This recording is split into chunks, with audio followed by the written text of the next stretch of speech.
Yaponiya ve Filipinning dengiz chegarasini belgilash muzokarasidan bearam bo'lgan Xitoy dengiz armiyasini ishga solib, rayonda alohida dengiz harakati boshladi.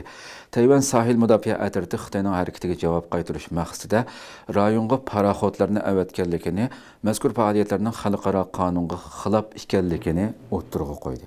Ya'ni Xitoyning beshamligining xalqaro qonunga xilof ekanligini o'tirg'a qo'ydi.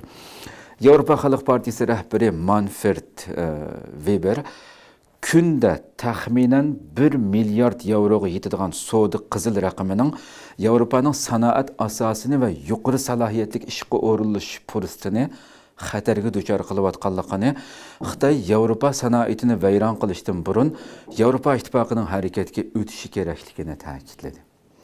Har kuni taxminan 1 milliard savdo qizil raqami.